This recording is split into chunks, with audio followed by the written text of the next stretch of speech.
I'm here with Dean, and on TC, we're going to talk about. Imagine the Rock and Roll Party in coalition with the Worldwide Fair Play for Frogs Committee, or there's more to the new age than parking on the front row. Is that That's right. this is this is a book by my friend T.C. Townsend. Many of you know him as Based Grandfather.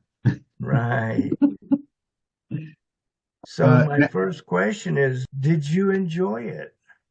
I did. You are a good storyteller. It's an interesting 4 years of your life. You were very open and honest about your life, your antics, your delusions, your bullshit, your accomplishments. It's just a very frank, entertaining, and enlightening read.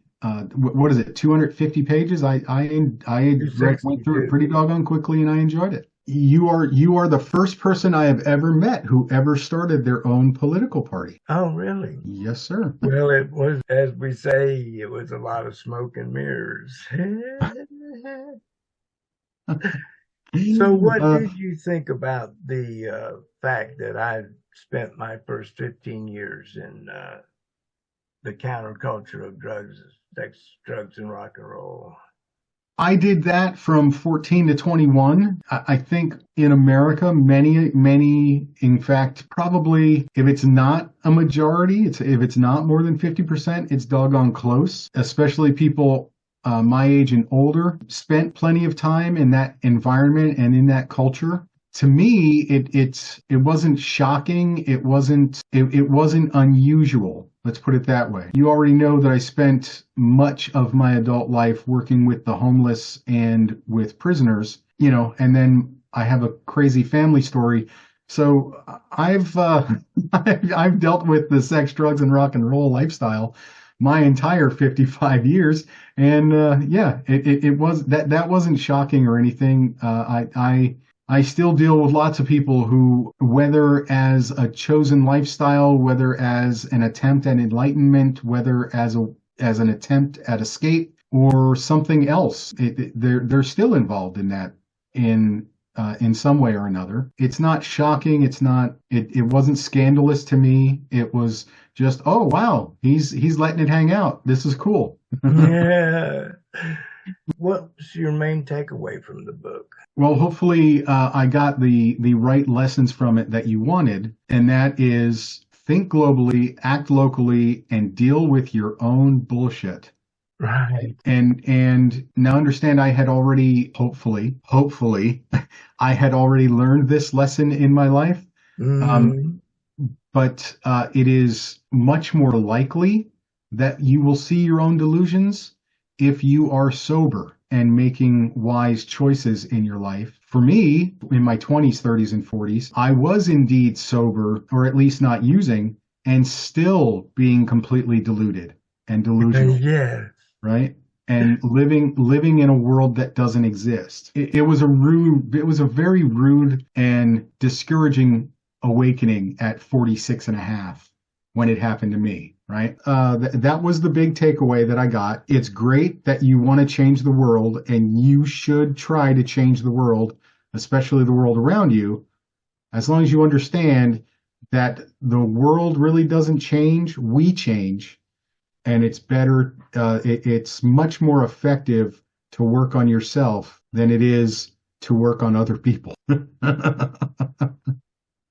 Is there any more you want to talk about? You were, and I don't want to put any spoilers in here, so I'm going to sound a little vague for people who are watching or listening, but you were incredibly open, including about a few relationships that you had. Was that scary for you? And is there a specific philosophy behind that? Was it scary to reveal myself? Yeah. No. It feels good. Okay. I mean, it's like relief, not having to hide, not having anything to hide. You know, I don't have to worry about what I'm going to say or what I'm going to think or what I'm going to do because I already told you. You already know the Yeah. worst story I could tell you. So, Yeah. Also in the book, you talk about some of the rock and roll stars that you got to meet. Who was your favorite? What was your favorite meeting where you ran into somebody who was a rock and roll star? well, in the book, the main meeting was when the Grateful Dead came and they played at the racetrack not far from Sunrise Springs where I was staying. They stayed at Sunrise Springs. It was funny. I was telling the owner, I said, you know, imagine them coming to stay here. And everybody said, no, they'll never come here. They're, da, da, da, da. And it turned out, for whatever reason, they had no choice but to come there. And they came and they stayed where I was working. So after the show, you know, I'm, you know, good Grateful Dead, you trip at their shows. I mean, that's what you do at the Grateful Dead show. You drop acid and groove. And so I'm still tripping, and they come back from the show, and they're down in the bar, and so I go down into the bar and try to engage them, and so that was the closest I came to actually encountering a personal relation with them, and it's all covered in the book. So yeah. Right. Would you recommend the book to others?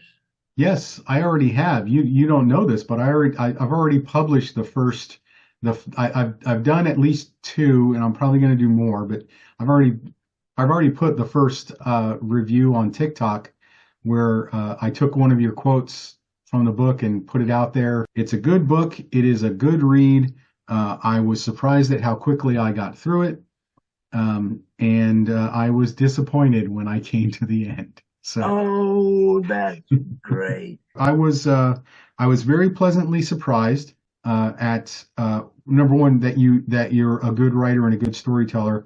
I was surprised at how open and honest you were, not just about the stories, the fun stories that you tell, but also about your mistakes and other things. Yeah, and I love how you kept coming back to, you know, I needed to take personal responsibility. I needed to deal with my own stuff. I wasn't dealing with my own stuff, right? Right. And how you finally came back to, yeah, I just decided I need to deal with my own stuff. And that's not to take away from, that doesn't mean you stopped working for world peace. You just realized you weren't going to be effective at all until you dealt with your own stuff, Right. right? So, um, yeah, it was, it's good. Everybody go get the book. Go get the book. Well, thanks, Dean. Dean, you were the first person to read my book. Yeah. Great review.